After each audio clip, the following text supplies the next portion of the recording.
All right. Well, we got Mr. Clean on the podcast. You saw that Halloween picture, I yeah? did. I did. Absolutely. That was the It best. was bang on. You had to, you had to shave the beard. I was gonna say that's the only time I've been clean shaven in the last probably 7 or 8 years of my life was for That that. was when you were coaching with me. Yeah, I looked ridiculous. God. Yeah. Yeah, How long ago was that? I don't know. Was that 2022, 20, 23? 2002, yeah, 2022.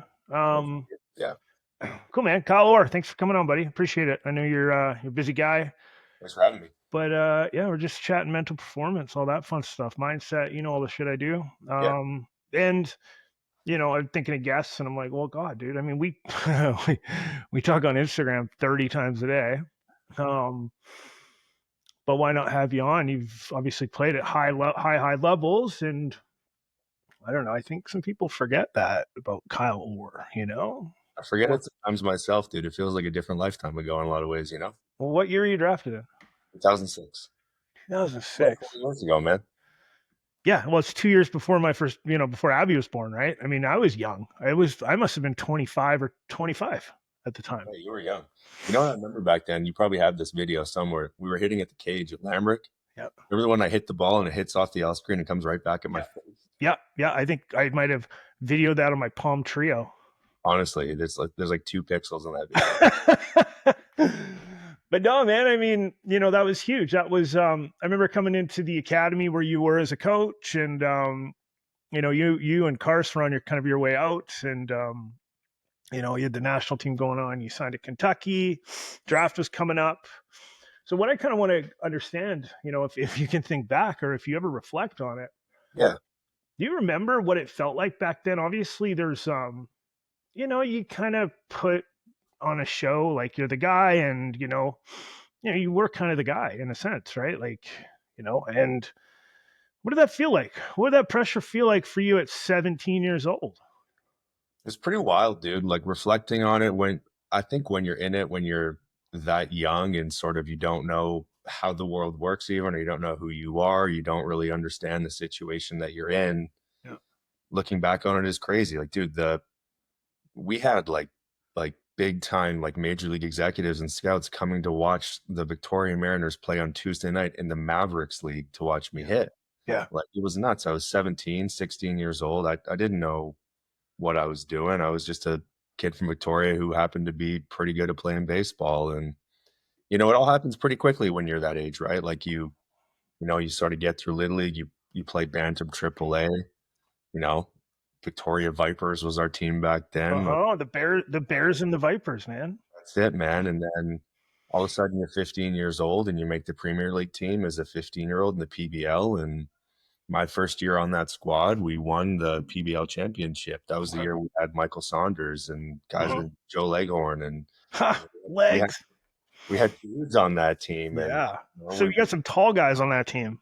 we had some dudes, some tall guys in the PBL back then. I mean, there was a bunch of big leaguers that, that was like the Rene Tassoni years with Quaboom Reds, and just after like the Lowen and Francis years, like there were dudes around, and it was eye opening for me. But I guess before I knew it, I make the Canada Cup team, Team BC as a 15-year-old, and I have a good showing at the Canada Cup. At 16, I get invited to go to junior national team tryouts in Florida at 16, and I'd never traveled a lot, and all of a sudden, I'd never done my own laundry at home, and I go to Florida for like a 3-week training camp with the junior national team, and it's like playing with kids from across Canada against instructional league and rookie ball guys who are throwing 98 miles an hour and hitting 450-foot bombs, and you're like, dude, what's this all about? Where am I? And then it just escalates from there. I was able to hang at that level, obviously, and that led to visibility with a lot of college coaches, which was where the Kentucky thing came about. I was getting recruitment offers from all over the place. I still have boxes full in the garage of all the schools that had reached out and talked to. And then from there, all of a sudden, before I know it, the back half of my 11th grade year, first half of my 12th grade year, it's like I got agents knocking on my door saying, you're a big draft prospect. And it's kind of just like, what do you mean? Like, I know I'm decent, but like, are you sure? You kind of doubt it a little bit. And Andy and Leslie must have been like, What's going 100%. on It here? starts coming to the house. Like, Yeah. have them over for dinner and like all sorts of crazy stuff like that. So, I think reflecting on it is it's a bigger deal than you think it is at the time. Obviously, you're a kid, you're going through it, it's exciting. You obviously have this dream of playing in the big leagues, and you're getting sort of closer to that becoming a reality, maybe. Um, Do you think do you think being naive at the time helped? I do. Yeah, Yeah. 100%. I think it Yeah. helped. Yeah, you put pressure on yourself, but like, dude, if I'm honest, like I had a couple little jobs here and there, but my first job was being a professional baseball player. Like the first time I got I think paid, your first job was buying and selling cars, bro. oh, there's a couple of, but like the first time I really got paid was through like the Canadian national team like Yeah. development program where you get paid a bit of money there, right? And then all of a sudden, like, man, for like 18-year-old kid to be like having his first job was playing professional baseball, you really take that for granted. You're like, dude, I've never worked a 9 to 5. I've never had to sit in an office or go to a construction site and actually put in a day's work. Like, this is awesome. I'm Clearly haven't learned how to iron a shirt yet. Really haven't learned how to iron a shirt. Um, that looks bad. Hey, No, it's no, you look great, bro. thanks, buddy. And yeah, man, it was nuts. So I do think the naivety helps. I do Yeah. think that looking back at it, I was a young kid just chasing a dream, not really knowing the full extent of how lucky or fortunate you were. And it's fun now to reflect back and like to have the experiences that I've had and the times that I had doing it. It's pretty cool. Do you think it would have been? I mean, obviously, there was really no social media around back then. We're talking, when you were starting to go through it, 05, 04, 05, 06 kind of thing, right? And, well, maybe MySpace was around, but it wasn't like it is now where there's comparables. You really, again, you're naive. You don't know what you're going into. And I think that does help because, like you said, you get down to Florida, you're around national team guys, around pro guys, and you have the ability to rise to that level, like rise to the level of your environment. And to be able to do that and not have that preconceived notion of failure of like, oh God, this is going to be brutal. This is going to suck. I know what this looks like. We have no idea what it looks like. No idea. Oh, and I certainly struggled with that. I think as a kid, like there's that weird dichotomy at that age where like on one hand you're playing it like in no disrespect to Henderson Park in Victoria, but like you're playing at a major league spring training stadium, Yeah. and then you're coming back and playing a weekend series at Henderson Parks Yeah. against like the Yeah. Nanaimo Pirates. Like it Yeah. was a weird thing to go through. It is. It is. I mean, I can relate. Yeah. Parksville national team, all that, and it's what do you? Okay, so fast forward fourth round draft pick, right? Dodgers Yeah. off to Instructs, I guess, right away, right? Yeah. So when I signed, there was a weird thing. I don't know if you remember, but back then we were on different visas as Canadians. Mm-hmm. I couldn't actually sign right away. So I was drafted in June of '06, and then I went to the World Championships that year with Team Canada that summer. That's right. So we went to Cuba, which was awesome. We That's ended up right. winning the bronze medal at the World Championships. Um, Couple future big leaguers on that team, which was awesome. Guys like Brett Laurie and Yeah. Philippe Aumont on that team with Yeah. Canada. Yeah. Um, so then I played that, and then I signed in like the fall. It's I guess probably September after the World Championships because the visa issues were sorted out at that point. I So do going remember that. Yeah. my Instructs '06 was my first experience. Um, mentally, mindset.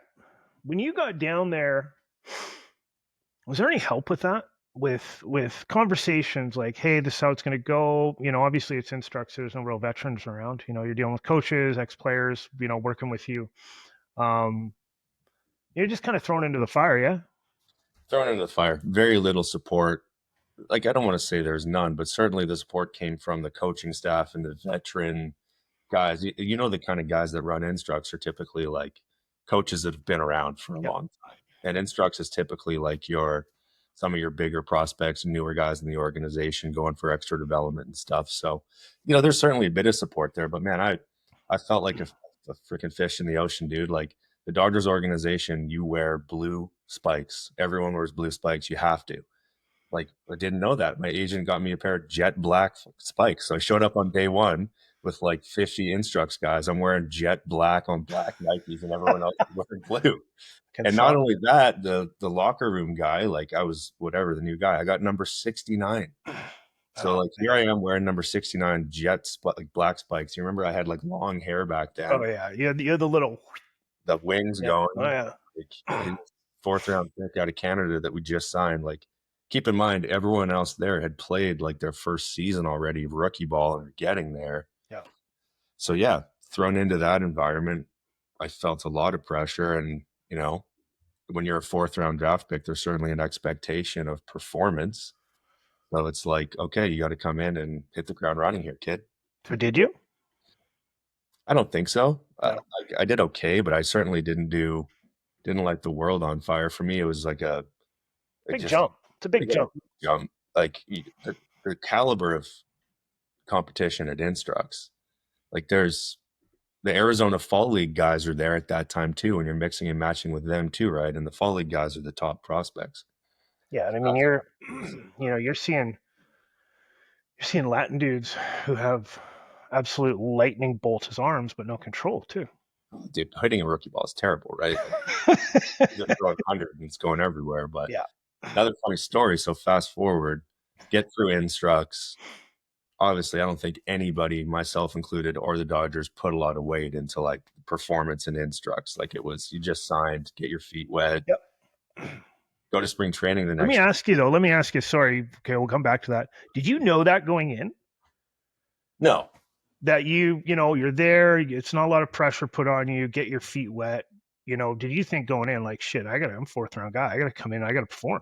For sure. Yeah. Okay. And like you're reflecting on it now, like there's certainly an element of like, oh, I'm the big dog. I'm their 4th-round draft pick. Like I'm going to come in and I'm going to do great and I'm going to hang. And like the thing people don't realize is you get to that level, like doesn't matter if you're a 4th-round draft pick, a 50th round draft pick, or a Dominican free agent. Like you can frickin' play, man. It doesn't matter. Yeah.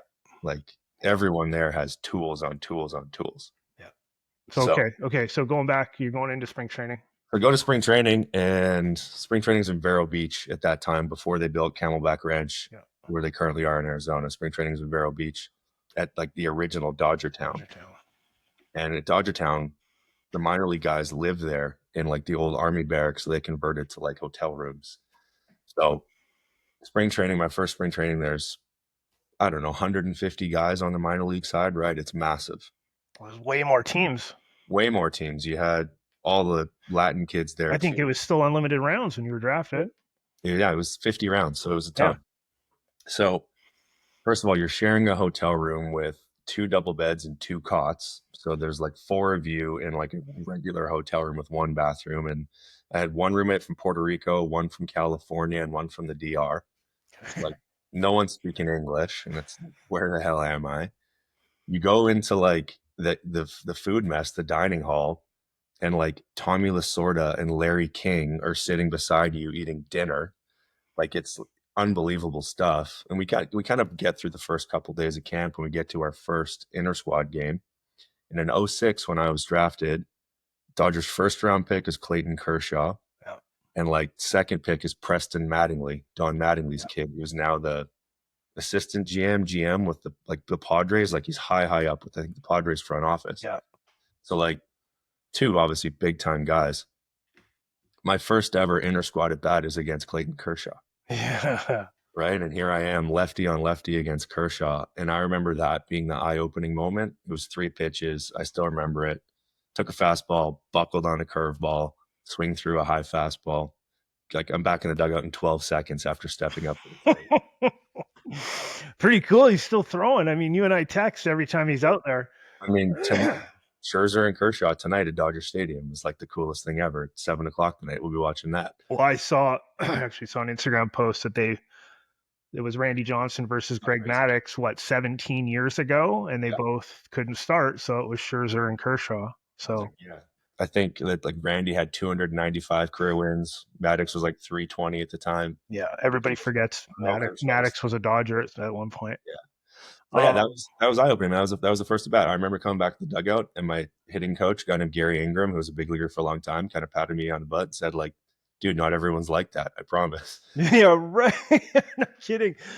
So, but Matt, Preston Mattingly was his dad the manager at the time?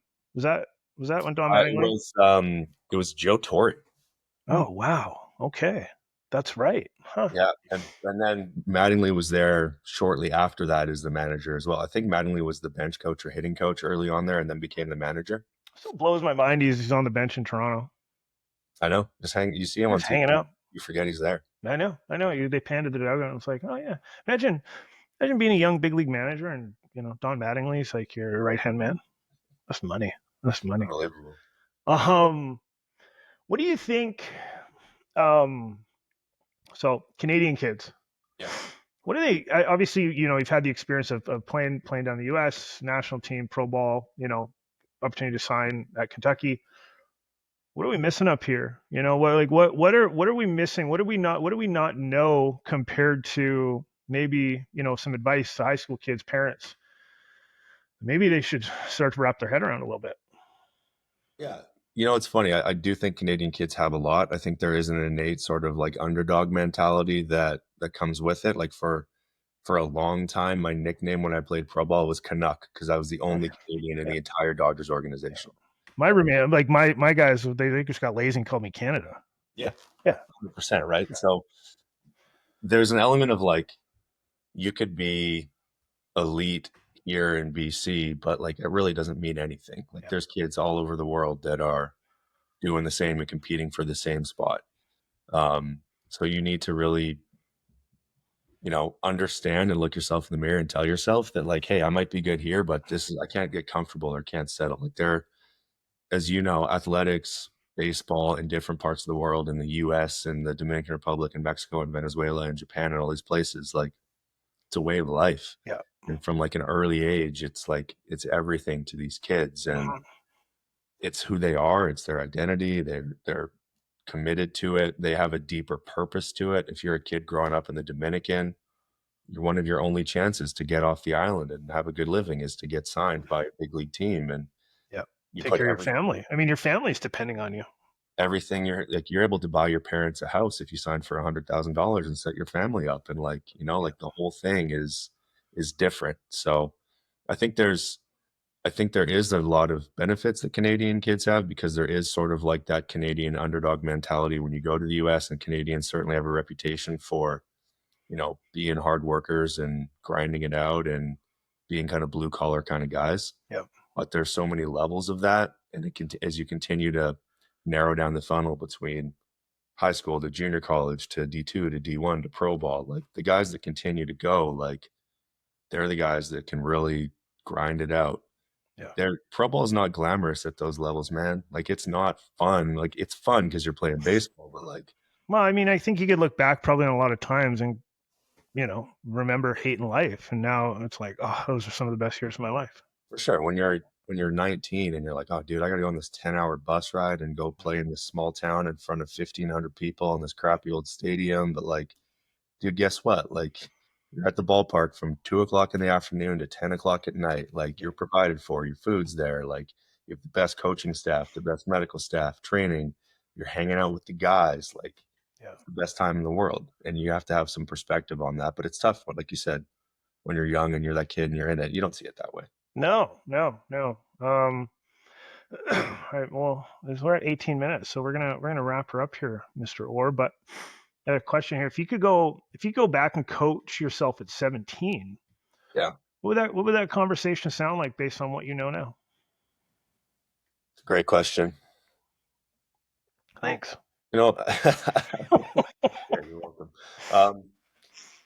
I think to give yourself some grace, man. Like you're so hard on yourself as a 17-year-old kid and you think you have to be perfect, but it's really all about taking versions of what you hear from everybody and figuring out who you are as an athlete and who you are as a person. And that takes time and you're not going to come to that overnight. 17-year-old kids are impressionable and they're going to listen to advice from everybody. And they're either going to say, yeah, that's great. Or they're going to say, no, F off. That doesn't work for me. Yeah. I would say everything you hear, there's value in it. And you have to be in a mindset to take the feedback in the right way, give yourself some grace, and understand that it's a tough thing to admit at the time, but you don't know who you are when you're that age. Like give yourself some leeway there and figure things out, and don't put so much pressure on yourself. Nice. I like that. I like that. Just as I was just thinking about it, I got a player I used to coach with the Harbor Cats. He just got released from pro ball. Yeah. Um, Give him some advice on playing in Europe. Should he go? Yeah. Oh, dude, it was a great time. I was very fortunate, really lucky, where Greg Hamilton from the Yep. national team program reached out to me and was like, "Hey, I used to coach and live in the south of France. Are you interested?" So after my first year of university, I did it. Spent about 6 months in a town called Montpellier, and it was a great way for me to sort of end my career on my terms, rather than like the pain of being released and that being it. I was able Yeah. to go over there, you know, be kind of a guy, a bit of a player coach role, explore a different part of the world, kind of rekindle your love for baseball and more of like it's not grassroots, that's not the right word, but it's like, they're not glamorous facilities or anything. But again, you're with the guys, you're having a great time playing in a different part of the world, you're passing on knowledge, you're learning new stuff, learning new cultures, new dynamics. 100% would recommend anybody to do that if they get the chance. Cool. No, I tried to prove my citizenship to Yeah. France, but we couldn't do it. I think I don't know. We couldn't figure out my grandfather was born because I was trying to play for the French national team. Very cool. Um, Oh but yeah. other than that, other than CrossFit and chopping wood, you got any plans for coaching again? With if I end up there and call you or what? Yeah, dude, I've been missing it lately. Like Yeah, we've talked about, when I got done playing, I needed years before I had any interest of going back to it. it's exactly the same comment from everybody, man. Yeah, like when it becomes your job and Yep. I just don't wanted nothing. I didn't watch it on TV. Yep. I didn't nothing. Yep. But yeah, I'm at a place now where there's obviously I dabbled back into it with you guys, and Yep. that was great. I loved it, and yeah, I'm certainly at a point in my life where I'm interested in opportunities to continue to. I think it's important for people that have done it to pass it back along and to for the greater good. So if it's the right environment, it's one of those things too. It's the coaching's cool, but if you're around the right guys and the right coaches, and you get to see each other once a week or twice a week, Yeah. you look forward to it just as much as the kids do. Yeah, or maybe even more because you have a better perspective on it too, right? Exactly. All right, thanks, Kyle. I appreciate it. Appreciate you taking the time on a busy day. And I'm gonna hit stop here, but I'm gonna get you to stay on. Okay. Okay. Thanks, Bill. Thank you.